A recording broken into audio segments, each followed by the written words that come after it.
It's time for us to begin. If you will come on in and we'll get started. We're going to continue in the book of Acts. We got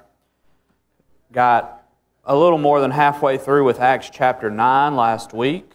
Of course, the all-important conversion of Saul when he was on the road to Damascus and he was blinded and told to go into the city and be told by Ananias what to do. And of course, he obeyed. And so we see the conversion of Saul there at the beginning of Acts chapter 9. I do want to point out that at the very beginning of Acts chapter 9, please notice that the text says, "But Saul, still breathing threats and murder against the disciples of the Lord."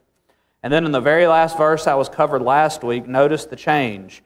So the church, in verse 31 of 9, "So the church throughout all Judea and Galilee and Samaria had peace and was being built up." Isn't it amazing what the effect of the conversion of one person can do for the church? I have to ask myself, has my conversion been that big of an effect on the church as it was for Saul? I think all of us need to think about that. And so we see the all-important conversion of Saul. Now, Luke had pointed our attention to Saul just for a moment. The early chapters of the book of Acts were really focused a lot on Peter, a couple other disciples, Philip, Stephen, people like that. But for the most part, we've been looking at Peter a good bit. And now we're going to get back to focusing on Peter for the next few chapters. And then in chapter 12, he kind of goes off the scene, and then we get back to Paul. And so Luke is going to point us back towards Peter and his actions here while serving as an apostle for Jesus. So let's pick up reading there in Acts chapter 9, verse 32. Now as Peter went here and there, that's probably a reference to verse 31, the areas of Judea and Galilee and Samaria. As Peter went here and there among them all, he came down also to the saints who lived at Lydda. There he found a man named Aeneas, bedridden for 8 years, who was paralyzed. And Peter said to him, "Aeneas, Jesus Christ heals you. Rise and make your bed." And immediately he rose. And all the residents of Lydda and Sharon saw him, and they turned to the Lord. Well, I'm reminded of what Peter is doing here. It seems to me that he's going throughout all the regions in that area surrounding Palestine and places like that. And it seems to me that not only is he trying to continue to convert people to Christ, but it seems that he is looking to encourage people who had already been converted. He looks for the saints, and he finds some at Lydda. I'm reminded of the end of the book of John. What did Jesus tell Peter to do? 3 times. Feed my sheep. And so it appears to me that that's what Peter is trying to do. He's trying to fulfill his responsibility that the Lord gave him to take care of the flock, to do what he can to encourage the saints. And so when he comes to this little area of Lydda, he finds among the saints a man named Aeneas. Now, significantly, this is a Greek name, and so most likely he was a Hellenist, similar to the ones that we read about in Acts chapter 6. And this man had been paralyzed. We don't know how he was paralyzed. We don't know to what extent. Was it from the neck down, waist down? We don't know. But we know it had been that way for about 8 years. And so imagine the state that this man would have been in. His muscles would have atrophied. He would have been very weak physically. And then all of a sudden, Peter comes along and he meets him. And Peter says, "Jesus Christ heals you." Notice, Peter didn't say, "I heal you." Who heals you? Jesus Christ heals you. And immediately, the text says, immediately, Aeneas stood up and made his bed. Now, as impressive as that is, and I don't want to make light of that, what's the climax of that event, though? At verse 35, "And all the residents of Lydda and Sharon saw him, and they turned to the Lord." What was the result? Many people were converted to the cause of Christ. And so again, we see really the purpose of the miracles. We see that they were not meant to just help people. What were they meant to do? They were meant to point people to Jesus. And that's what we see what happened with Peter here. He healed Aeneas. Everybody saw him. And what did Peter do? Peter ended up taking their attention away from him to the Lord. And we see many people were converted to the Lord here in Lydda and Sharon. Now going on in verse 36. Now there was in Joppa a disciple named Tabitha, which translated means Dorcas. So Tabitha would have been her Hebrew name. That's the way her name is in Hebrew. And so Dr. Luke tells us it's translated into Greek, Dorcas. And so Tabitha is Hebrew, Dorcas is Greek. Can anybody tell me in here what that name means? Little gazelle, that's right. And so it was a Hebrew practice actually in ancient times. Parents would name their little girls based off of beautiful animals. And so Tabitha is little gazelle. And so, of course, we don't know what she was like physically. I don't know if she was elegant, like a gazelle. I don't know. But what I do know, certainly her heart was beautiful. Notice how the text describes her. She was full of good works and acts of charity. The original language tells us that it was constant. This lady constantly served others. She was constantly full of good works. There's not much we know about Dorcas, but what I do want us to observe, turn over to the book of 1 Timothy.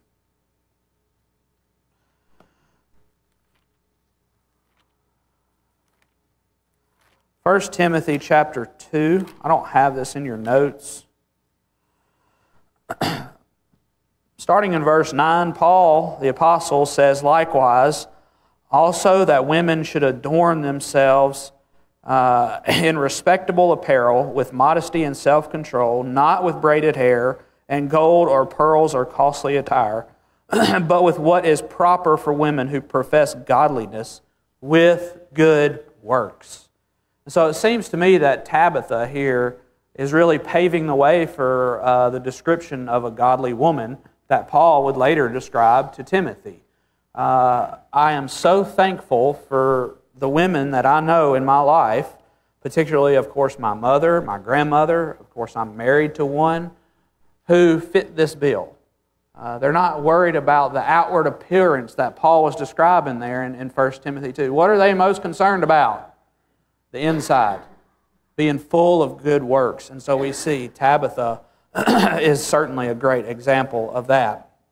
This is the type of woman that I want my daughter to know about. This is the type of woman that I want my sons to look for to marry. This is the type of woman that every woman needs to look to. And so we see that she is a great example. Verse 37, in those days she became ill and died, and when they had washed her, they laid her in an upper room. Now, what was the typical time frame for burial in that part of the world? Same day, right? Most of the time, when somebody died, they were going to be buried that same day. Now, what did these disciples do? They washed her, and then what? They didn't bury her, did they? They laid her in an upper room. Hold on to that. Since Lydda, verse 38, was near Joppa, the disciples, hearing that Peter was there, sent 2 men to him, urging him, please come to us without delay. So not only did the disciples wash her body and lay her body in the upper room, they also fetched for Peter and told him to come quickly. Now, I don't know if this is true, but I think, I am wondering at least, if these disciples had an inkling that Peter could raise her from the dead. Normally they would have buried their dead, right? But they didn't do that. And then further, what did they do? They called for Peter, please come quickly. And so no doubt this at least suggests the idea that these disciples had faith that Peter could raise Dorcas from the dead. Verse 39, so Peter rose and went with them, and when he arrived, they took him to the upper room. All the widows stood beside him weeping and showing tunics and other garments that Dorcas made while she was with them. So the text tells us in the original language that she had made inner and outer garments for these widows, and it also suggests that these were the actual garments that they were wearing while they were standing there. And so imagine them standing there weeping and telling Peter, she made this very shirt for me, right? She made this jacket for me. And so it adds just a little bit of personal touch to it, I guess, if you will. And so Peter arrives, he goes to the upper room, and he sees the widows that Dorcas had helped there weeping there. Verse 40, but Peter put them all outside and knelt down and prayed. And turning to the body, he said, Tabitha, arise. And she opened her eyes, and when she saw Peter, she sat up. And he gave her his hand and raised her up. Then calling the saints and widows, he presented her alive. And it became known throughout all Joppa, and many believed in the Lord. And he stayed in Joppa for many days with one Simon, a tanner. Now, up until this point, we have no information of an apostle raising someone from the dead. This is the first time, at least according to the record, that this has occurred. So I ask you, how did Peter know how to do that? Turn in your Bibles to Mark chapter 5.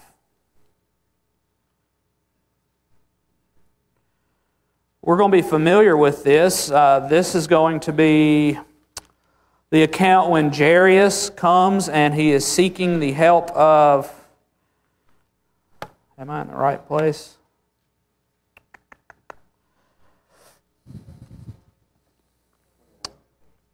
There it is. Yep.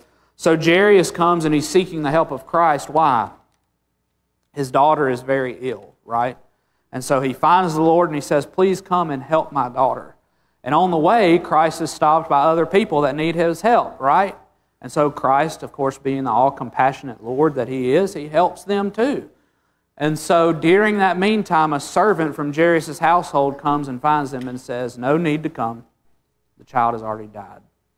So let's pick up reading about verse 36. But overhearing what they said, Jesus said to the ruler of the synagogue, do not fear, only believe. And he allowed no one to follow him except Peter, James, and John, the brother of James. They came to the house of the ruler of the synagogue, and Jesus saw a commotion, people weeping and wailing loudly. And when he had entered, he said to them, why are you making commotion and weeping? The child is not dead, but sleeping. And they laughed at him. Notice what Jesus does. But he put them all outside and took the child's father and mother and those who were with him and went in where the child was. What did Peter do? Peter arrived in the room and he put everyone outside. Who is he following? He's doing exactly what the Lord did. Keep going. Taking her by the hand, he said to her, Talitha cumi, which means, little girl, I say to you, arise. Here is another parallel to what Peter did. If you take what he said to Tabitha, arise, there is one letter difference between what Peter said and what Jesus said. Peter said, little girl, arise in Aramaic. Peter said, little gazelle, arise. And so again, we see Peter basically doing exactly what Jesus did.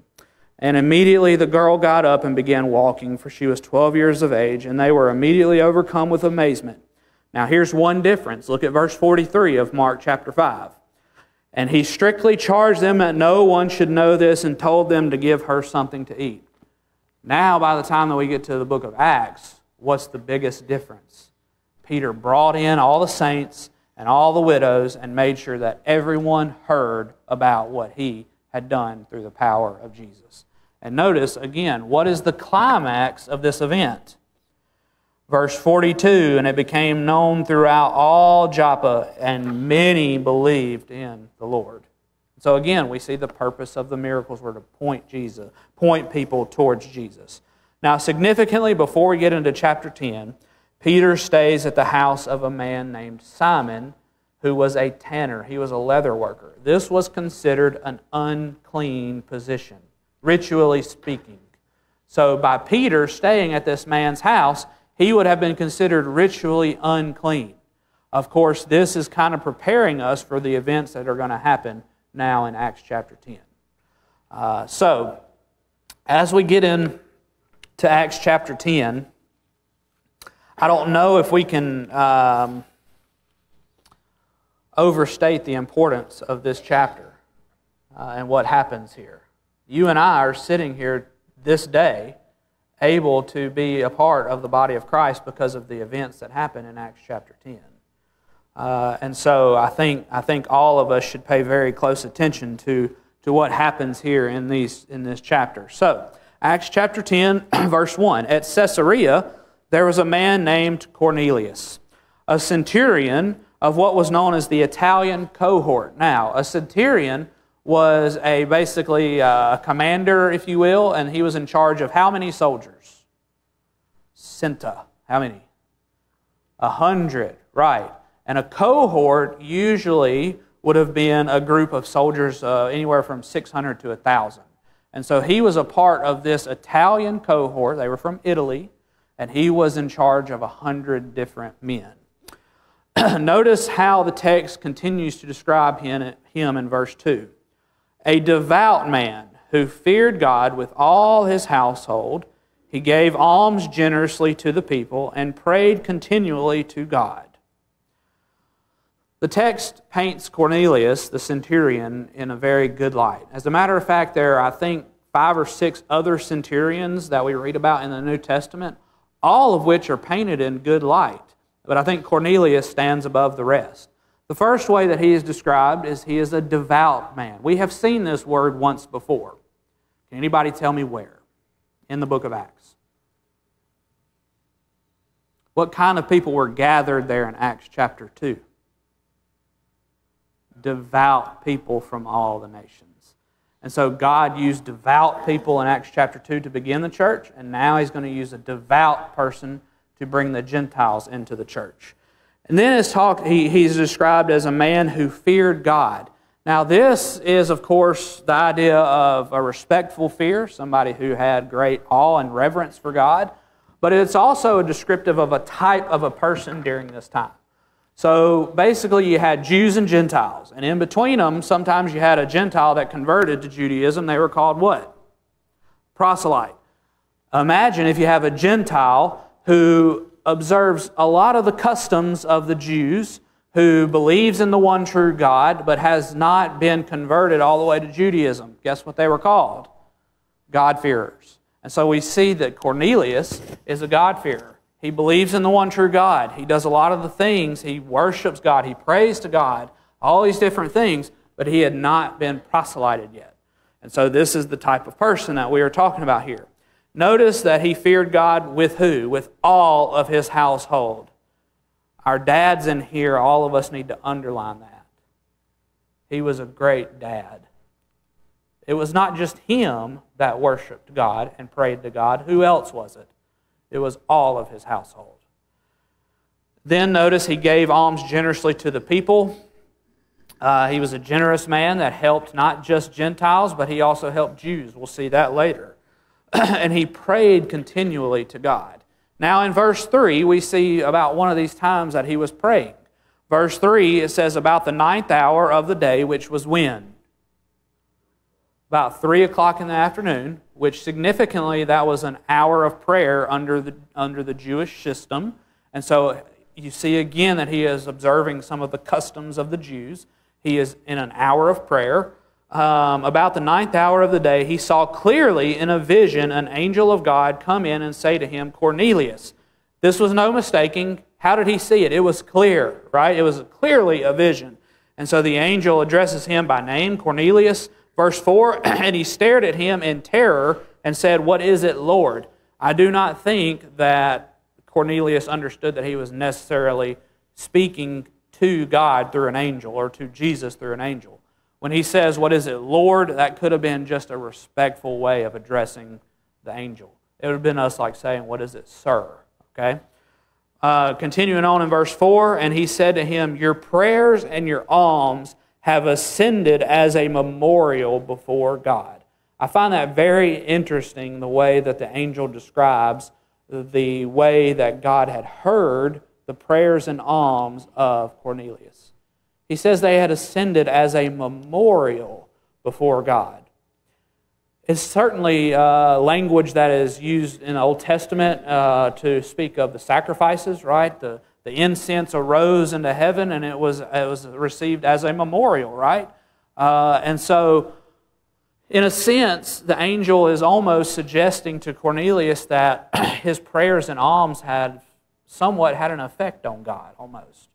They had been received by God, and He had heard them, and He is ready to act on behalf of those prayers. As a matter of fact, when you jump down to verse 31 of chapter 10, Cornelius is describing what happens to Peter. He says, Cornelius, he's talking about what the angel said, your prayer has been heard and your alms have been remembered before God. Now, I have a question for you. What does it mean when God remembers in Scripture? God doesn't remember in the sense that I remember where my keys are, right? It's not that God forgets anything, okay? We need to always understand that. When the Scripture tells us that God remembers something, it was not that He forgot whatever it is that He's remembering, okay? Go back to Noah on the ark in Genesis chapter 6, 7, and 8. What was it that God remembered? He remembered Noah, and it meant what? It was time for the waters to subside. In other words, when God remembers in Scripture, it means it's time for Him to act. What is God going to be acting upon here? It's time for people other than the Jews to be a part of His body. And so we see, maybe in some respect, that Cornelius' prayers had had an effect on God. And I find that very interesting. Verse 5, the angel continues, and now send men to Joppa and bring one Simon who is called Peter. He is lodging with one Simon, a tanner, whose house is by the seaside. When the angel who spoke to him had departed, he called two of his servants and a devout soldier, there's that word again, from among those who attended him, and having related everything to them, he sent them to Joppa. Please notice that Cornelius was a devout man, and he taught his household, and what was the result? He had devout people that he could depend on. If I want my kids to be devout, what do I have to be? I have to be devout. And so we see Cornelius again setting a good example for those around him. So he obeys right away. He calls people and he's going to send them to Joppa to fetch Peter. Now verse 9, the next day, as they, that being the people that Cornelius was sending to Peter, as they were on their journey and approaching the city, Peter went up on the housetop about the 6th hour to pray. Now when is the 6th hour? Noon. Significantly, another hour of prayer for the Jews. And he became hungry, verse 10, and wanted something to eat, but while they were preparing it, he fell into a trance and saw the heavens opened and something like a great sheet descending, being let down by its four corners upon the earth. I want to pause just a moment, and I want us to appreciate something. This great event in the history of all mankind, certainly within the church, God enacted, He came to people that were praying. What was Cornelius doing when the vision came to him? He was praying. What was Peter doing when he saw the heavens open up? He was praying. I wonder how much more God could do through you and me if we prayed like we should. Now, of course, I'm really thinking about myself. You may be a very fervent prayer. I don't know. But what I do know is that I can improve my prayer life. We see that God chose to come to people in prayer to effect His will of this great significant event. And so I think that's something that should give us pause and cause us to look at ourselves and make sure that we are going to God in prayer like we should. And so Peter saw, he fell into a trance and he saw the heavens open and something like a big sheet descending that was being held up by its four corners. Verse 12, in it were all kinds of animals and reptiles and birds of the air. And there came a voice to him, rise, Peter, kill and eat. Verse 14, but Peter said, by no means, Lord, for I have never eaten anything that is common or unclean. And so now we know that the animals that were being brought down on that sheet were, at least under the Jewish law, under the law of Moses, would have been considered unclean to consume. And so the voice that is in the trance tells Peter, rise, kill and eat. And what does Peter say? Nope, not going to do it. By no means. This is not the first time that Peter has disagreed with a command, is it? You remember, at least the Lord told him what? Before the rooster crows, what are you going to do? You're going to deny me. And what did Peter say? No, I am not. I am willing to die with you. Who was right? Of course, the Lord was. And so Peter, again, here is disagreeing with the Lord. He says, I have never eaten anything that is common or unclean. Verse 15. And the voice came to him again a second time. What God has made clean, do not call common. Of course, in the immediate text, that can be applied to the animals that Peter is seeing that is being told to consume. And that would be appropriate and it would be applicable. What has ended? The law. And so by that reasoning, Peter is able to consume these things, right? God had ended the law when he nailed Jesus to the cross. But, of course, we will see later on that Peter, of course, inferred what was being taught here to also apply to what? To people. What God has made, do not call common or unclean. Now, I want us to think about me and you. We don't have a problem with Jew and Gentile, do we, today? What do we have a problem with sometimes? Well, let's be honest. Our world has struggled with race at some points in time, hasn't it? Did God make the races? Yes, He did. And so I do not have any right to call any person common or unclean based off of what? Skin color. I don't really have a problem with that, to be honest with you. At least I don't think I do. I don't really struggle with that at all. I will tell you what I do struggle with. You know what I struggle with is sometimes when people think differently than I do. You see, there are a lot of people in this world that are saying crazy, crazy things right now. Guess what? God made them. God made them. He stamped them with His image.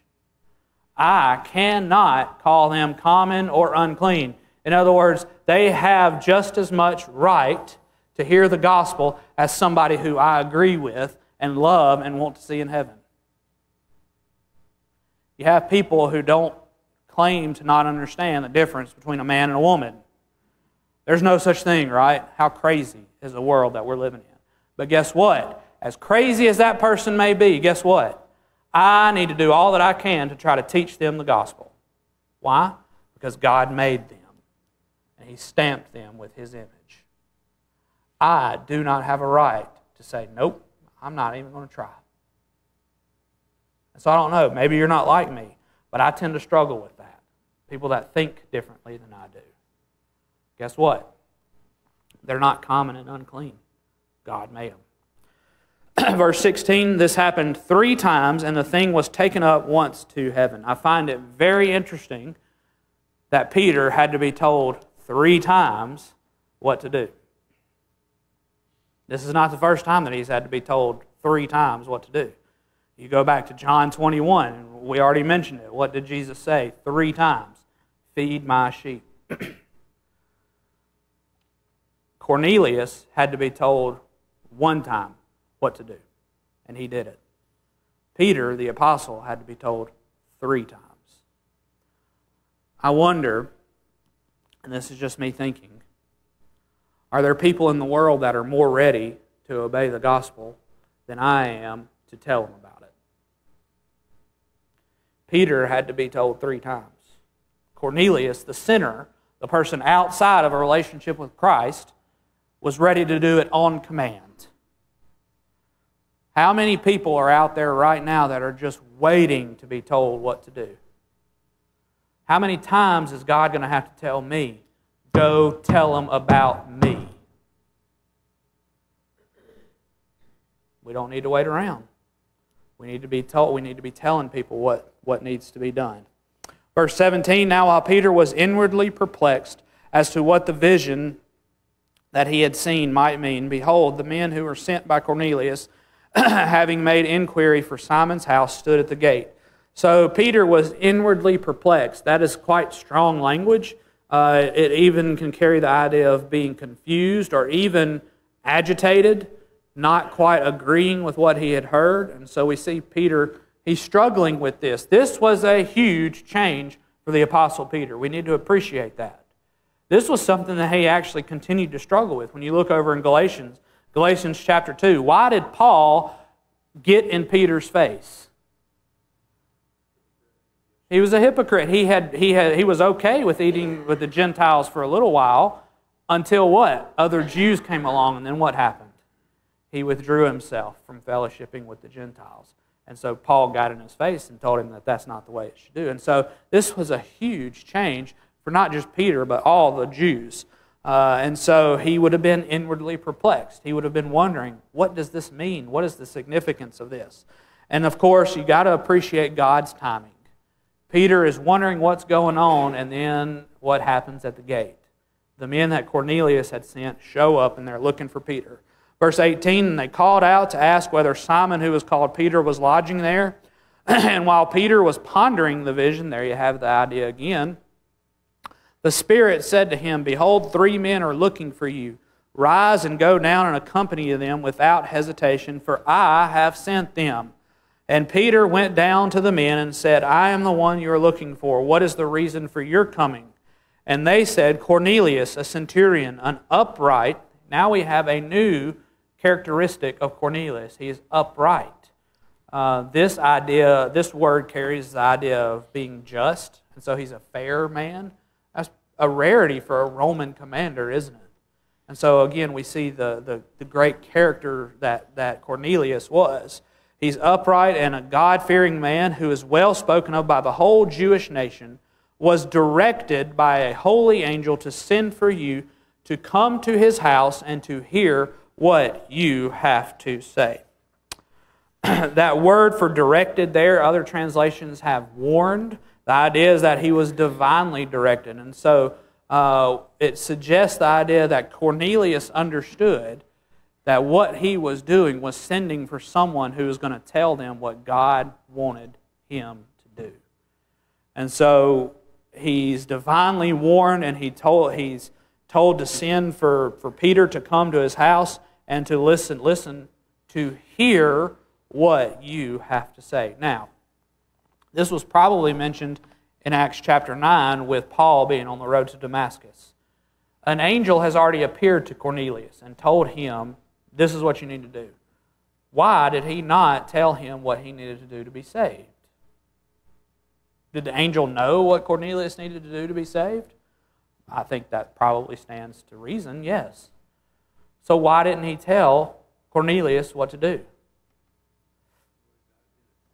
What is God's design for people to be saved? Men to tell other men what to do. You go back to Paul on the road to Damascus. He's talking with the Lord himself. Why didn't the Lord tell him what to do to be saved? That's not within God's plan. He told him to go into the city and listen to Ananias, another man. And so again, we see God's plan. If people are going to be saved, it's because we are going to tell them about it. God's not going to come to them in a vision and tell them what to do. If people are going to be accepted into heaven on judgment, it's because we are going to tell them what to do. And so, the next day, continuing on in verse 23, so he invited them in to be his guests. The next day he rose and went away with them, and some of the brothers from Joppa accompanied him. So, Peter is going back. He's going to Cornelius' household with the men who Cornelius had sent, as well as some of the Jewish brethren with him. Verse 24, and on the following day they entered Caesarea. Cornelius was expecting them and had called together his relatives and close friends. Remember what I just said. Cornelius was divinely warned. He knew that what he was going to be told was something from God that he was going to need to do. So what was the natural reaction for Cornelius? I need to get people that I care about here. I need to tell my friends, and I need to tell my family. Y'all need to come and listen to this. This is going to be important. We need to be like Cornelius. How many of us invite people that we care about to come and study the book? Doesn't have to be here. It'd be a great place to do it. But how many do we invite over to our house? Let's have a meal and let's study God's Word. Cornelius understood the importance of this, and therefore, it wasn't just for him. It was all his household and his family and friends. And so he invited them over. Verse 25, when Peter entered, Cornelius met him and fell down at his feet and worshipped him. So, a couple of things stand out about Cornelius' expectation. One, we just mentioned it, that he understood the importance of it, so he invited people that he cared about to be with him. But then when he saw Peter, what did he do? He fell down and worshipped him. Now notice what Peter says here. But Peter, verse 26, lifted him up, saying, "Stand up, I too am a man."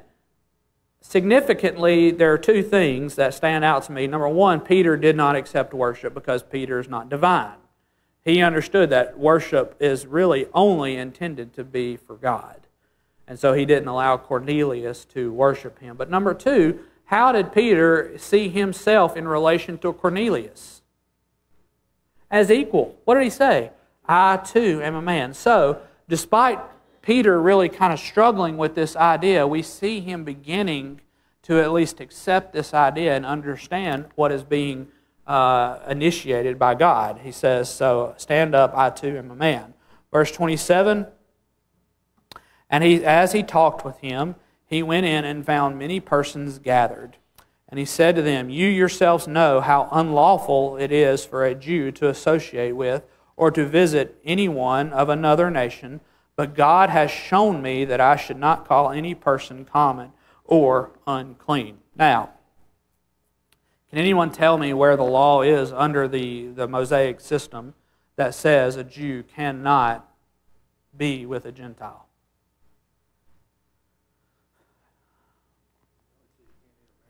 Well, yeah, you can't intermarry. But this, what Peter is talking about, there is actually no law for that. And so we see a little bit of what the Jews had done. They had kind of made their own customs and traditions here. Of course, there were purity laws that told them not to eat with Gentiles and things like that so that they could remain ritually clean for their ceremonies and things like that. And so there is some of that, but it appears that the Jews had kind of extrapolated what God said in the law and made a little more out of it than what it actually was intended for. Of course, this would not be the first example of that. The Jews did a lot of that. But there is actually no law that says that you cannot associate with another, or visit anyone from another nation. But Peter says, but God has shown me. That word shown means that he had proved, or he had explained to Peter that he should not call any person common or unclean, as we mentioned just a moment ago. Verse 29, so when I was sent for, I came without objection. I asked then why you sent for me. Verse 30, and Cornelius said, 4 days ago, about this hour, I was praying. See, there we have it. At the beginning of the chapter, we kind of assumed that Cornelius was praying. But he flat out tells us he was praying. I was praying in my house about the 9th hour, and behold, a man stood before me in bright clothing and said, Cornelius, your prayer has been heard, and your alms have been remembered before God. Send therefore to Joppa, and ask for Simon, who is called Peter. He is lodging in the house of Simon a tanner by the sea. So I sent for you at once, and you have been kind enough to come. Now therefore, we are all here in the presence of God to hear all that you have been commanded by the Lord. The last verse that I want us to think about this morning is there in verse 33 at the end of the verse when Cornelius says, "Now therefore we are all here in the presence of God to hear all that you have been commanded by the Lord." I find it significant that Cornelius was that aware of what was happening when Peter came to his house. Notice a couple of things that Cornelius stresses. Number one, he knows that they are in the presence of God. And so, where two or more are gathered in the name, God is there, right? And so Peter was there, and he was going to explain to Cornelius about what he needed to do to be saved. And Cornelius recognized that they were all there in the presence of God. But also notice that Cornelius recognized the authority of the Lord. He says, we are all here in the presence of God to hear all that you have been commanded by the Lord. Cornelius understood that Peter and he himself were to do things according to what God wanted them to do. And then, of course, notice that he and his associates have an obligation to listen to what Peter had to say. He says, we are all here in the presence of God to hear all that you have been commanded. And so Cornelius sets a great example for you and I. He knew what was going to be said was of vital importance, not only to himself, but people that he cared about. And so he invited them to come, and he told Peter, we are here now to listen to what you have to say. Next week, we're going to stop right here. Next week, we're going to start with Peter's sermon there, starting in verse 34. We're going to finish chapter 10, and we're going to get into chapter 11.